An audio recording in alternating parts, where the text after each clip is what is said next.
I know. Alam ko maganda yan dahil ako ang pumili at lahat na maganda sa mundo ay gusto kong ibigay sa'yo. So, can we make love now? In case you forgot, this is our honeymoon. Matiim ang pagkakatitig sa kanya ng asawa habang namumungay ang mga mata. Napatakip siya sa mukha dahil hindi niya alam kung paano sasabihin ditong nahihiya siya kaya panay ang pagbibigay niya ng dahilan para hindi matuloy ang usapang iyon. Kasi nahihiya ako eh.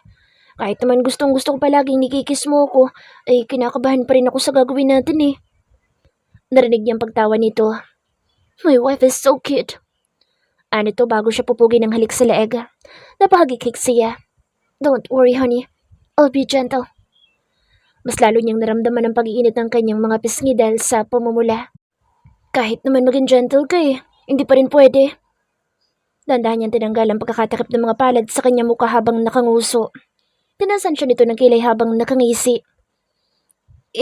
Nakakainis ka naman eh. Hindi naman kasi tayo pwede mag-honeymoon kasi meron ako. Next time na lang. Napipilitan niyang paliwanag upang alisin ang hiya. Tinitigan siya nito bago natatawa na muling niyakap siya dahilan para mapasubsob siya sa leeg nito. You're so beautiful when you blush. Hinaplos nito ang kanyang buhok. Let me kiss you all night then. Napangiti siya. Okay. Pero ayos lang ba talaga sa'yo ang ganun lang? Di ba nga sabi mo honeymoon natin ito? Humalakak si Ford at naramdaman niyang masuyong paghalik nito sa kanyang buhok. I don't have the guts to force you. I am a monster in bed, but I am tamed by my love for you. Hindi kita kayang saktan para lang mairaos ang init ng katawan na nararamdaman ko. Natiis ko ngang halos buwan na puro imahinasyon mo lang. Sapat na iyon. Yung pa kayang ilang araw lang. Mahal kita at hindi lang saksang habol ko. So, don't mind me. Ayos lang naman ako. Just a kiss and cuddle will be fine. Hinawakan nito ang kanyang baba. Pinagdikit ang kanilang mga noo at ilong. Nakangiti siyang tumingkayad at siya na mismo ang umabot ng mapupulan nitong mga labi. Naramdaman niya ang pagngiti ng asawa habang magkalapat ang kanilang mga labi. Banayad lamang ang halik nito na tila ninanam naman bawat sandali. Ramdam na ramdam niya ang pagmamahal nito. Sinabayan ng malakas na tibok ng puso ng binata. Habang nasa ganoon tagpo ay hindi niya mapigilang alalahanin ang una nilang pagkikita ni Ford. Dito rin mismo sa silid nito una niyang nakita ang binata. Unang nasilayan ang gwapo nitong muka at makisig na katawan. Unang beses na sinungitan niya ito at unang beses na may kinulit siyang tao. Kung ito ang kasiyahang kapalit ng galit ng kanyang ama, kapag nalamang nagpakasal siya ng walang permiso nito, ay hindi siya matitinag. Loving Fort Miller is her strength and she can do everything just to keep him by her side. Nagising si Cassie dahil sa ingay sa kanyang tabi. Dahil masyado siyang inaantok ay hindi niya nagawang idilat ang kanyang mga mata. I will keep all the evidences. Don't worry, we will win the case. May babasurang kasong iyon dahil nasa atin ang alas. Dinig niya ang seryosong tinig ng kanyang asawa sa kanyang tabi. Lahat ng kasong naging hawak ko ay nananalo. So you don't have to worry anything. I'll do the rest to end this. Tugon pa nito, nabasa sa kanyang pandinig ay may kausap ito sa cellphone. Biglang nagising ang kanyang diwa dahil sa daloy ng mga salitang sinasabi nito at sigurado siyang tungkol iyon sa kasong muli niyang pinabuksan. Sandali siyang gumalaw at nagsumiksik sa katawan ng asawa habang pikit pa rin ang mga mata at nagpapanggap na tulog. Gusto niyang marinig kung sino ang nasa kabilang linya at kung ano sinasabi nito. Hindi naman siya nabigo nang mahigpit siyang yakapin ni Ford at hinalikan sa tuktok ng kanyang ulo. Where's the evidence, attorney? Kailangan mailagay iyon sa safe na lugar dahil yun lamang ang tanging laban natin. It's in a good hand, Senor Alvarez. I have a vault in my secret room and no one can steal it from me. Trust me. Sagot ni Ford. Gustong-gusto nang dumilat ni Cassie ngunit pinigilan niya ang sarili dahil gustong-gusto niyang malaman kung saan itinatago ang ebidensyang sinasabi ni Senor Alvarez. Siguradong laban iyon sa kanila. Pero anong ebidensya iyon kung nasa panag namin ang katotohanan? Hindi niya mapigilang itanong habang kuyom ang mga kamao. I'll always trust you, attorney. Don't break it. Yun ang huling pag-uusap na narinig niya. Hindi pa rin siya dumilat habang pinapakaramdaman ng paligid. Gumalaw ang gilid ng kama kung saan nakahiga ang asawa. Kumalas ito sa pagkakayakap sa kanya at inayos ang kanyang pagkakahiga sa kama nito. I love you, love. He planted a kiss on her forehead. Ilang sandali pa ay narinig niya ang pagbukas-sara ng pintuan at kung hindi siya nagkakamali, ay pinto iyon patungo sa CR na nasa mismong silid. Sa wakas ay idinilat niya ang mga mata at napatitig sa pintong pinasukan ng asawa. Hindi mawala-wala sa kanyang isipan ng mga narinig na pag-uusap. Ang mga ebidensya. Anong tinutukoy ni Senior Alvarez? Bakit nagawang tanggapin ni Ford ang kaso at pumanig sa may kasalanan? Nasaan ang vault nito? Ilan lamang iyon sa mga tanong na gumugulo sa kanyang isipan at hindi siya titigil hanggat hindi iyon nahahanapan ng mga kasagutan. Hahanapin niya ang mga ebidensyang hawak ng mga ito. Tulala lamang si Cassie kaya hindi niya namalayan ang muling paglabas ni Ford sa banyo. Hindi mawala sa kanyang isip ang mga narinig tungkol sa usapan ng asawa at Senior Alvarez. You're awake. Napakurap-kurap siya at bumalik ang naglalakbay na isip nang maramdaman ang malambot na labi ng asawa sa kanyang noo at labi. Let's go downstairs. I will cook breakfast for you. Tugon nito. Hindi pa man siya nakakatayo mula sa pagkakasadlak sa kama nang bigla siya nitong buhati na tila bata. Napapayakap ang kanyang mga braso sa leeg nito habang ang mga braso at kamay ng huli ay nakasalo sa kanyang pangupo. Napangiti siya nang ito mismo ang nagpulupot ng mga hita niya sa bewang nito. Bakit mo ako binubuhat? Kaya ko naman maglakad? Napahagikik na tanong niya dito. Nakangising kumindad si Ford habang nakatitig sa kanyang muka. Gusto kitang lambingin. Naginit ang kanyang mga pisngi habang napupuno ng saya ang kanyang puso. Bakit pinapakilog mo ko? Tumas ang kilay nito ngunit hindi mawala-wala ang ngisi sa mapupulang labi. Because you're my wife? Or because I love you? He simply shrugged his shoulder. You choose, one. Mas mahal kaya kita. Ungot niya habang kinakawag ang mga paa. Sumama ang tingin nito sa kanya. No, I love you more. Nasa tono nito ang tila ayaw magpatalo. Mabilis siyang umiling. Mas mahal kita. Umiling din ito. Mas mahal kita. Mas mahal nga kita eh. Kinurot niyang matangos nitong ilong dahil sa panggigigil. Umirap si Ford. Mas mahal na mahal nga kita. No, mas love na love kita. Para siyang batang ayaw magpatalo sa argumento. Stop arguing. I love you more than anything in this world. Seryoso ang boses ng asawa. Nakasimangot siyang umalukip-kip. Mas mahal kaya kita. Ganito kalaki oh. Idinipan niya ang mga braso at pinakita dito kung gaano kalaki ang sinasabi niya. Well, no one can measure my love for you. I love you with no limits and no boundaries. So shut up because you will never win. I'm attorney Fort Miller, wife. And I am Cassie, San Carlos. And I am your wife, husband. Pag sinabi ko mas mahal kita, yun dapat ang paniwalaan mo.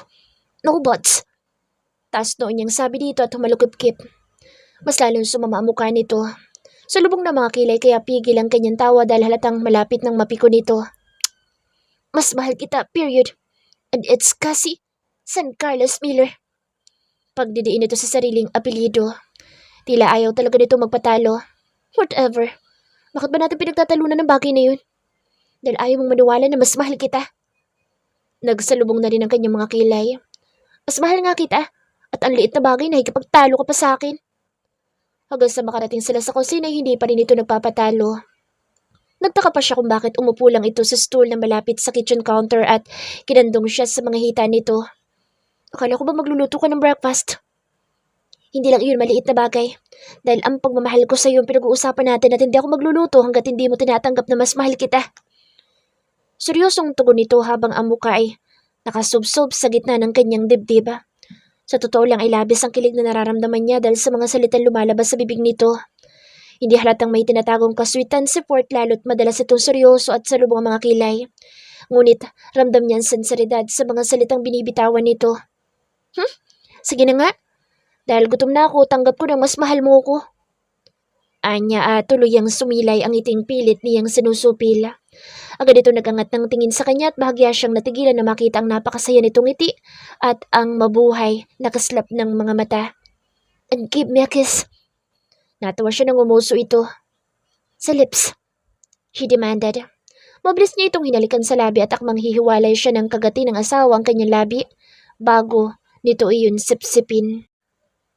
I love you. Bulong nito sa puno ng kanyang tenga habang naglalakbay ang basang labi patungo sa kanyang leeg. I love you too. Marinyang nakagat ang ibabang labi na mas lalong bumaba ang halik nito. Akala niya huhubaran siya nito o hahawakan man lang ang kanyang mga bundok ngunit tumigil ang binata at hinalikan siya sa noo. Napanguso siya at hindi nagawang itago ang pagkadismaya. Disappointed? Natatawang tanong ni Fort. Nanggigigil na kinagat nito ang labi niya. Umirap siya. Bakit ka tumigil? Hindi siya nakaramdam ng hiya sa pagkakataong ito. Siguro dahil alam at ramdam niyang malalim ang pagmamahal nito sa kanya kaya panatag siyang kahit anong kahihiyan ang gawin niya hindi siya nito iiwan. Kala ko naman hahawakan mo na ako eh. Di ba ganun yun? Where did you learn that? Nagpabalik-balik ang tingin nito sa dibdib niya at sa kanyang muka. Kay Ate Edith.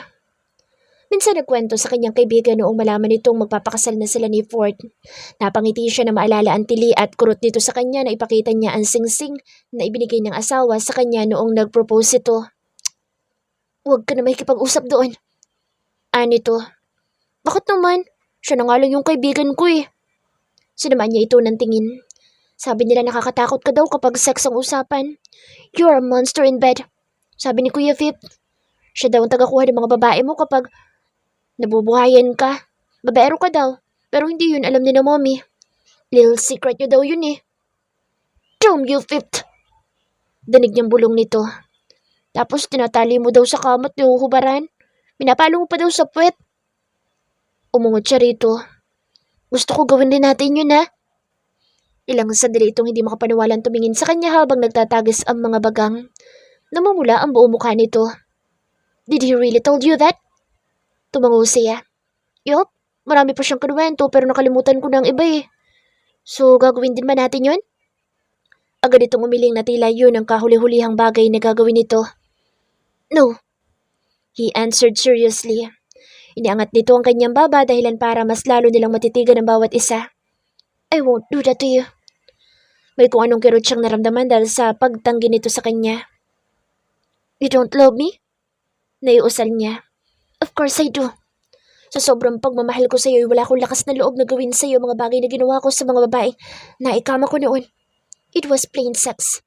And you are more than that. You are priceless. And too good for me to treat you like a submissive woman. I don't have the guts to tie you in my bed and do you like a war. I want a passionate love-making with you. I want to make love with you without dirty talks. I want you to feel special and treasured. I am a monster in bed and I won't deny it. In fact, I am proud of it.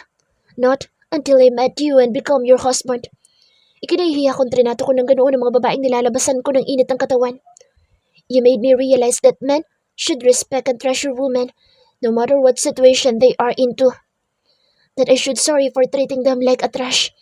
Dahil kung gagawin iyon iba lalaki sa'yo baka makapatay ako. Hinaplos nito ang buhok niya habang seryoso ang mga tingin samantalang siya'y nawala ng sasabihin. Sa totoo lang, gustong-gusto na kitang angkinin ngayon. No, noon pa man. Noon pa man ay gustong-gusto na kitang makuha. But I know it's not allowed because you are in your period. Gusto ko rin gawin sa'yo na kagawian kong pakikipagtalik. That was my biggest fantasy. Pero nang aminin ko sa sarili ko na mahal kita, biglang ayaw ko nang gawin yun. Dahil kung gagawin ko yun sa'yo, para ko na rin sinabing wala kang pinagkaiba sa mga babaeng nagabula sa akin. And I won't like that. Never I did. Fort. Usal niya sa pangalan nito dahil sa paglunod sa kanya ng kasiyahan dahil sa mga salitang sinasabi nito. So please, don't wish about it. Hindi ko ipagkakailan totoo lahat ng mga sinabi sa'yo ni Vip, but don't wish for it. Please. Because I can't do it. Naipit siya nitong niyakap. And don't ever think that I don't love you just because I am not doing it to you.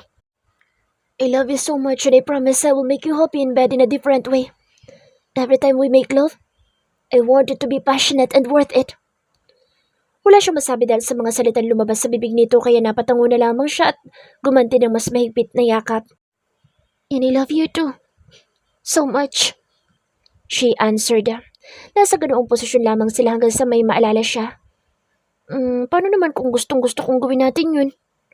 Kuryosong tanong niya. Hindi na siya nagulat nang samaan siya nito ng tingin habang salubong ang mga kilay. It's a no. Paano kung akitin kita? Still no.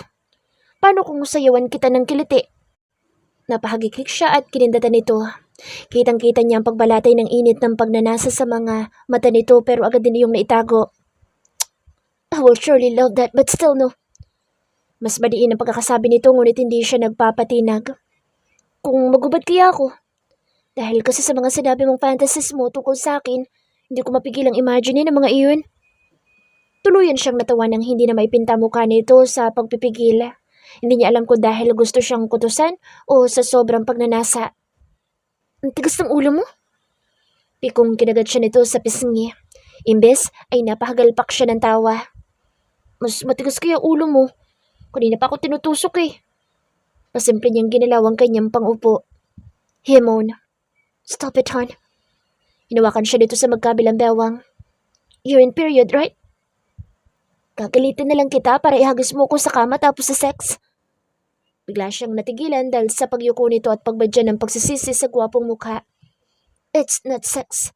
It's make love because we love each other. Sabi nito kaya bigla siyang nakonsensya dahil alam niyang dahil sa sinabi niya ay muli nitong naalala ang tagpong nasaktan siya nito dahil sa sobrang galit. It's not what I mean. Go, it's fine. Hindi pa rin ito makatingin sa kanya. Ang tigas kasi ng ulo mo. Kastigo niya sa sarili. Napabuntong hininga siya at sinapo mukha nito upang mapatingin sa mga mata niya. Hindi naman siya nabigo. Kita sa mga mata nito ang halo-halong emosyon. I know. I'm a crazy bastard because I am mentally ill. Parang sununtok ang puso niya na makitang nangingilid ang mga luha nito. Of course not. You're not crazy. Nagkataon lang na masyadong malakas ang emosyon mo. But you're not mentally ill. Bipolar person can be cured. Sanserong tugon niya. Hinalikan niya nang mariin ang noon nito. Alam mo tungkol sa sakit ko? Bumakas ang takot sa mukha nito. She nodded. Sinabi sa akin ni Seven, but don't worry about it. That's one of the thing about you that made me fall in love with you deeply. Hinalikan niya ito sa mga labi. Don't be scared. I'm always here, and I won't leave you. Not unless you want me to. Sumubsob ito sa kanyang leeg. Don't leave me, he begged. I won't. You don't need to beg for me to stay because I'm always at your side. She whispered and gentle tapped his back. I love you, love. And I love you too. Walang perpektong tao dito sa mundo. Lahat may flaws at kahinaan kaya wala siyang karapatang husgahan kung ano ang meron sa asawa. Simula nang tumibok ang puso niya dito ay handa na siyang tanggapin lahat ng pagkakamali at imperfection nito. Hindi naman kasi tama na manghusga tayo ng tao dahil sa bagay na hindi nila kayang gawing perpekto para sa iba. At hindi rin naman tama na pilitin nating maging maganda sa paningin ng karamihan para matanggap tayo ng mga ito. If they can't accept you, then it's not your loss. We are born to be who we are and not to be what they want us to be. Dahan-dahang bumangon si Cassie mula sa maayos na pagkakahiga sa kama. Itinukod niya ang kanyang kamay sa kanyang ulo at patagilid na humiga upang mapagmastang mabuti ang asawa. Napangiti siya at masuyong hinaplos ang napakagwapo nitong muka. Halos mag-iisang linggo na silang magkasama sa mansyon at lahat ng oras nito ibinigay sa kanya. No works, just the two of them. Her and her husband. Ito ang palagi nagluluto at naguhugas. Kahit na pilitin niya sabihin na kaya niya ang simple mga gawain ay hindi siya nito pinagbibigyan. Ang palagi sinasabi ng binata, You are my queen. I want to serve and make you feel special every day. That's how much I love you. Dahil doon ay mas lalo niya itong minamahal dahil ito lamang nag-iisang lalaki na nagparamdam sa kanya na mahalaga siya at kamahal-mahal sa kabila ng lahat ng nagawa niya sa buhay. I love you. Mahal na mahal kita. Madamdaming usal niya bago ito halikan sa noo. Deceiving you is my plan but here I am now, beside you as a wife. But I don't regret it even a second. Mahal na mahal kita. Kaya kahit anong mangyari sa kasong hawak mo, nandito ka pa rin sa puso ko. Pagkausap niya dito, mahimbing pa rin natutulog ang binata nang mapagpasyahan niyang bumangon. Sapat na 1 linggo niyang pagpapasasa sa kaligayahan at ngayon ay kailangan na niyang kumilos. Kailangan na niyang tapusin ang kasamaan ng mga Alvarez at pag maayos na ang lahat, ay maglakas loob siyang aminin sa asawa ang lahat-lahat. Tatanggapin niya kung magagalit ito o anuman ang magiging desisyon nito. Inayos niya ang kumot na nakabalot sa katawan nito bago siya tuluyang umalis sa kama. Halos 1 linggo niyang pinag-isipan ang gagawin at kahit anong kalkulasyon niya sa mga maaaring mangyari, ay iisa lamang ang patutunguhan ng lahat. Yun ay kailangan niyang makuha mga ebidensyang nasa pag-aalaga ng asawa. Kailangan niya iyong makuha para maipanlaban sa mga Alvarez. Napabaling ang kanyang tingin sa bedside table. Yun ang una niyang nilapitan upang hanapin ang ebidensya. Ang cabinet na naroon ay binuksan niya. Tumabad sa kanyang napakaraming papel. Inisa-isa niya iyong basahin. Sakaling matagpuan ang hinahanap ngunit lumipas ang ilang minuto na puro lamang kontrata ang mga nababasa niya. Nang walang mapala ay ang pinakailalim ang binuksan niya. Wala iyong ibang laman kundi ang isang picture frame.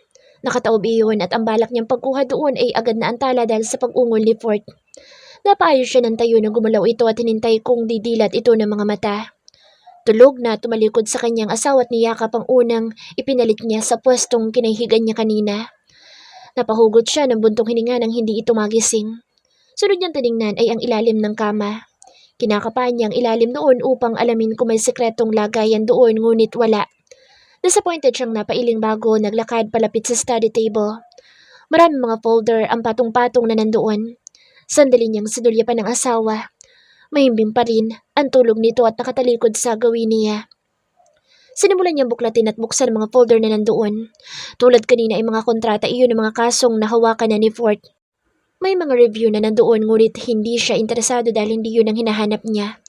Hanggang sa matapos ang lahat ng mga papel ay wala siya nakitang tungkol sa kasong pinabuksan niya. Nasaan ba yun? Nawawala ng pasensyang tanong niya sa sarili. Madaling araw pa lamang ngunit nagsisimula na siyang pagpawisan dahil sa pagod sa paghahanap. Lahat na siguro ng naisip niyang pwedeng pagtaguan ay hinalughog na niya, ngunit wala siyang nakita. Panay rin ang hanap niya sa vault na nabanggit ng asawa at Senior Alvarez. Nang magkausap ang mga ito pero ni Anino ay wala siyang makita, lalo't hindi naman karamihan ang gamit na meron ng kwartong iyon. Nagpagod lang ako para sa wala. Gigil niyang tugon habang nahahapong naupo sa couch. Ibinagsak niya doon ang katawan at maring ipinikit ang mga mata. Malapit nang tumagos ang sikat ng araw sa silangan patungo sa kanilang kwarto nang tumigil siya sa paghahanap, kaya hindi nakapagtatakang pagod na pagod siya. You woke up early?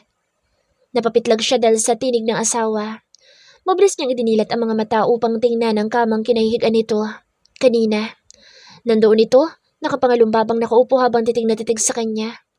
Magkaharap lamang ang couch na kinaupan niya at ang kama. Tumikhim siya bago pa simple nag-iwas ng tingin. Yeah? Nagsalubong ang mga kilay nito. Bakit pawis na pawis ka? Hindi niya mapigilan ang pagbundol sa kanya ng kaba. Sa kanyang dibdib nang tumayo ito at naglakad papalapit sa kanya. Nakalukip-kip itong tumayo sa kanyang harapan. Nadipin na ang maskulado nitong mga braso dahil sa ginawa. Taas kilay na niyuko siya ng asawa. Nag-jogging kasi ako dahil maaga ako nagising. Pagsasinungaling niya sabay kagat ng labi. Bakit hindi mo ako ginising? Napanguso siya. Ayoko naman putulin na mahimbing mong tulog, no? Lumabas ka na ganyan ang suot? Halos mag-isang linya na ang mga kilay nito kaya pasimangot siyang napatingin sa suot. Nakasuot lamang siya ng pink na pajama at puting sando. Napangiwi siya at alanganing napatango. Ipinapanalangin na lamang niya na hindi na ito muli magtanong pa dahil hindi niya kayang dagdagan pa mga kasinungalingan niya dito. Paano kung may nakakita sa'yo lalaki at ganyan ang suot mo? What if someone harassed you and I am just here sleeping in our bed? No one can save you. Sometimes you are not thinking, woman. Bakas ang iritasyon sa boss nito samantalang siya hindi mapigilan ang pagtaas ng kilay dahil sa tono nito. Ayaw man niya ngunit kusang bumangon ng iritasyon niya, lalo't naiisip niyang walang napala ang pagpapagod niya ng ilang oras para lamang hanapin ang letsyeng mga ebidensyang hawak nito. Ngayon lamang siya naiirita dito simula na magsama sila sa isang bubong na silang dalawa lamang. Marahan siyang napatayo at humalukip-kip. Nakatingala siya sa asawa dahil sa taas nito. Ang kaninang kunot noon nito at sa lubong ng mga kilay ay lumambot nang makitang iritado na din siya. Ginagamitan mo ako ng ganyang tono? Isa paano namang masama kung nag-jogging akong ganito ang suot? Wala naman tao sa labas. At yung isip ko lang talagang gumawa ng kwento. Paninindigan na niya ang pagsasinungaling na nag-jogging siya kahit hindi naman talaga siya lumabas. Total ay yun naman ang pinagtatalunan nila ngayon. I'm just telling you the possibilities. Anito ngunit ngayon ay nasa malumanay ng boses. Possibilities? Tapos kung makapagsalita ka, yung tono mo parang napakatanga ko talaga. Dahil nag-jogging ako ganito ang suot. Nakakairita ka minsan, alam mo yun? Inarapan niya ito at hinawi upang makadaan siya. Love, Malambing na tawag nito sa kanya ngunit imbes na maibsan ng inis ay mas lalong kumulo ang kanyang dugo dahil sa itinawag nito sa kanya. Love? Damn that endearment! Tumaas ang boss niya dahil sa sobrang inis. Pakiramdam kasi niya minsan kapag tinatawag siya ng ganoon na binata ay may kahati pa rin siya dito. Kahit asawa na siya nito, may papel at singsing siyang pangahawakan ay hindi niya pa rin mapigilan ng ma-insecure. Stop cursing! Saway nito sa mahinahon pa ring boses. Sinong hindi mapapamura sa walang yung endearment na yan? Hindi mo ba alam na kapag tinatawag mo ako sa salitang yun, pakiramdam ko hindi para sa akin yun? Pakiramdam ko para yun sa babaeng una mong minahal. Asik niya. Natigilan ang asawa at naguguluhang napatitig sa kanya. Why are we talking this? Bakit napunta ditong usapan? Bakit ayaw mong pag-usapan natin? Ayaw mong aminin na hanggang ngayon naman talaga ay hindi pa rin ako may-ari ng puso mo. Hindi ko pa rin buong-buo pag-aari ang puso mo dahil may parte pa rin yung nauna. Diba? Diba yun naman ang totoo? Naikuyom niya ang mga kamao. This is nonsense. Umigting ang mga panga nito na tila nauubusan na ng pasensya pero hindi siya natakot. Napakasimple lang naman ang usapan nila kanina ngunit hindi niya alam kung bakit ngayon ay ganito ang takbo ng kanilang usapan. Siguro dahil ang totoo naman talaga ay insecure pa rin siya sa first love nito at naikubli lamang iyon ang kanyang damdamin noong mga nagdaang araw dahil sa sobrang kasiyahan. Yes, this is really nonsense. Pati nga siguro pagpapakasal natin wala rin kwenta. Mariin niyang nakagatan dila dahil huli na para pagsisihan ang mga nasabi niya. Bumalatay ang sakit sa mga mata nito at ang kaninang mabangis nitong anyo ay agad na napalitan ng labis na lungkot. Akbang magsasalita muli siya, nalagpasan siya nito at naglakad palabas ng silid. Text yourself. Mamaya tayo mag-usap kapag malamig ng ulo mo. Maghahanda lang ako ng breakfast. Nito sa mahinang boses. Samantalang siya'y nakatulalang nakasunod lamang ang tingin dito. Tumigil ito na mabuksan ang pinto at nagsalita ng hindi lumilingon. Sa lahat na nangyari sa buhay ko, ang pakasalan kang pinakapuno ng kwenta. And it wasn't nonsense. Ang sinasabi kong walang kwenta ay ang daloy ng usapan natin. Bakit pa natin pagtatalunan ang taong kinalimutan ko na? Naging parte man siya ng nakaraan ko ngunit hindi na ng kasalukuyan at hinaharap. Dahil ikaw nang mahal ko. Tuluyan na itong lumabas habang naiwan siyang maring ipinipikit ang mga mata at nakatingala upang pigilan ang nagbabadyang mga luha. Sa pagpikit niya ay kasabay ang tila karayom na tumutusok sa kanyang puso dahil hindi mawala sa kanyang isipan ang sakit na bumalatay sa mga mata ng asawa at ang kalungkutan sa boss dito habang nagsasalita bago umalis. You're dumb stupid kasi. Kastigo niya sa sarili. Sa pumukha na napaupo siya sa kama habang panay ang sisi sa sariling katangahan. Wala na talaga siyang matinong nagawa. Sinabunutan niya ang sarili dahil sa sobrang inis. Nang kumalma, ay napapabuntong hininga siyang naglakad patungo sa banyo.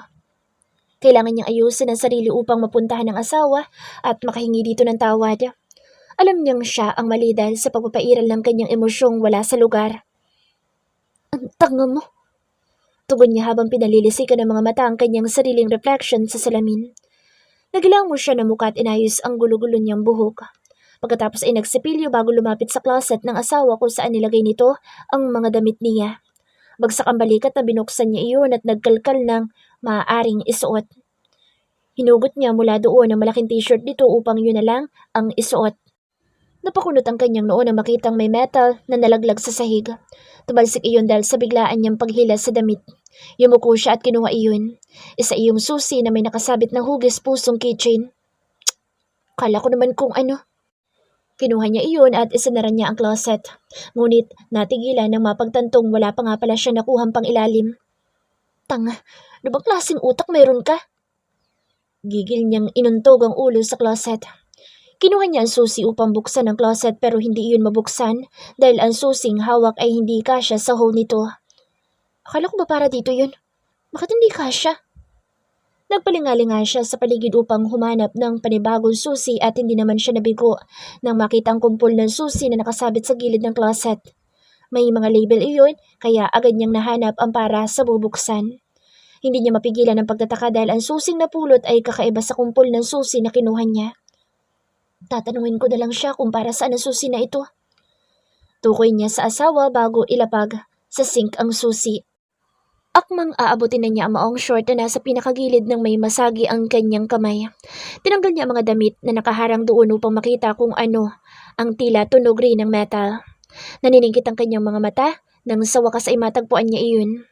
Tumambad sa kanya isang podlock. Sinuri niya ito at habang ginagawa iyon ay naalala niya ang unang araw na pagpasok niya sa banyong ito kung saan narinig niya ang boses doon dati ni Fort na parang may kausap. Ito ang gusto niyang buksan noon na hindi niya nagawa dahil nakalock. Hinila-hila niya ito pero hindi natitinag. Napatingin siya sa susing nakita sa mga damit. Dali-dali niya yung kinuha at sinubukan kung kakasya ang susi doon. Inalis na niya ang mga damit na nasa closet bago niya tuluyang pihitin ang susi at halos mapahiyaw siya na mag-click iyon. Indikasyon na nabuksan. Kinakabahan man ay hinila niyang muli iyon at namangha siya ng mahati ang closet. Bumungad sa kanya isang silid. Walang kakurap-kurap siyang humakbang papasok doon habang nakanganga ang bibig. Para siyang nasa ibang dimensyon ng mundo dahil sa napakagandang silid. Punong-puno iyon ng paintings na iisa lamang ang subject. Wow, ang ganda. Nausal niya. Lumapit siya sa napakaling portrait at tinaplos-saplos iyon dahil hindi niya mapigilan ang amazement na nararamdaman. Buhay na buhay ang pagkakapinta ng mukha ng batang naroroon. Tila siya nalulunod sa mga mata nitong parang totoo ang mga emosyong ipinapakita. Ang maliit nitong ilong, ang namumulang mga labi at pisngi. May masaya itong ngiti na nakahahawa. Napangiti rin siya dahil sa tanawing iyon. Napakurap-kurap siya habang patuloy sa pagkaba ang kanyang dibdiba. Tila pamilyar sa kanya mukha ng bata. Natigilan lamang siya sa pagmamasid ng may makapasya mga letra sa metal na frame ng portrait. Pinasingkit niya ang mga mata upang basahin iyon. Caitlin, my love. Tila siya binuhusan ng malamig na tubig dahil sa nabasang pangalang nakaukit doon. Ang tambol sa kanyang dibdib ay mas lalo lumala dahil sa kaguluhan bumalot sa kanya. Napakurap-kurap siya at muling ibinalik ang kanyang tingin sa portrait at kusang naglaglagan na ang kanyang mga luha nang masagot ang tanong kung bakit pamilyar sa kanya ang batang nasa portrait. Doon lamang niya napagtanto kung sino ang nandoon.